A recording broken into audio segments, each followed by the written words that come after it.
안녕하십니까, 박사입니다. 러시아 매체 짜르그라드가 미국의 코미디 같은 위선을 조롱하는 기사를 게재했습니다. 구어체로 된 아주 신랄한 표현을 썼습니다. 예, 러시아야, 우라늄을 우리에게 팔아라. 미국의 뻔뻔함은 더 이상 감출 수 없다란 제목입니다. 내용은 간단합니다.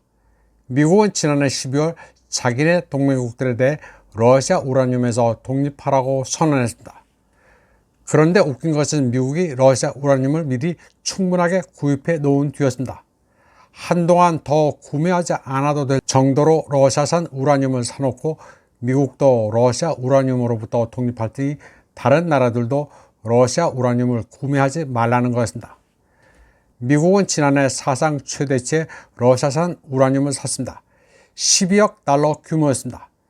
지난 한 해 동안 전년 대비 43% 더 많은 우라늄을 구입했습니다. 그런데 미국의 하원은 2040년까지 러시아산 전홍축 우라늄 구입을 금지하는 법안을 통과시켰습니다.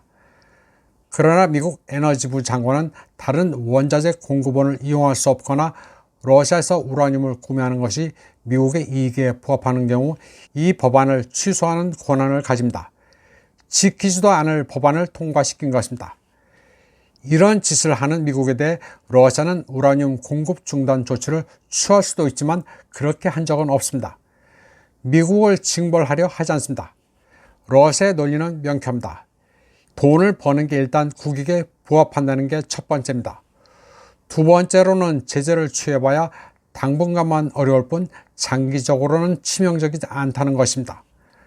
러시아산 우라늄을 주지 않으면 다소간의 어려움은 있겠지만 미국도 기본적으로 원자력 산업에 쓸 연료는 보유한 것으로 판단하고 있습니다.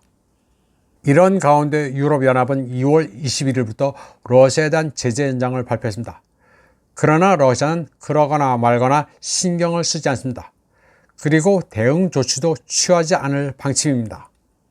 러시아 국제인도주의 정치연구소 전문가 블라디미르 브루체르는 그 이유를 설명했습니다.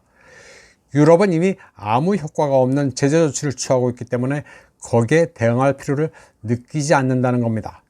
실효성도 없는 재발 등의 총쏘기식의 제재라 러시아로서는 보복 조치를 따로 하지 않아도 된다고 말했습니다. 서방 세계가 제재를 통해 노리는 것은 러시아의 일시적인 어려움과 거래하는 사람들에 대한 심리적 압박뿐이라는 것입니다. 브루체르는 러시아 지도부의 표준 대답은 자기 발등에 총을 쏘지 않는 것과 시장 상황에 따라 움직이는 것이라고 말했습니다. 블라디미르 브루체르는 그러나 미국은 다르게 행동한다고 말했습니다. 미국은 원칙 없이 행동한다면서 러시아가 원산지임을 알고 있으면서도 인도에서 석유 제품을 구매한다고 시작했습니다.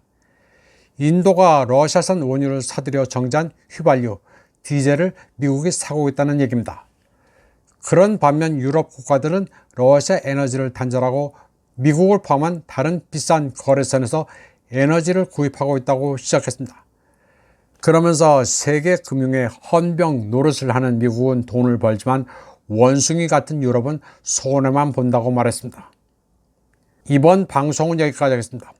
시청해주신 여러분 감사합니다.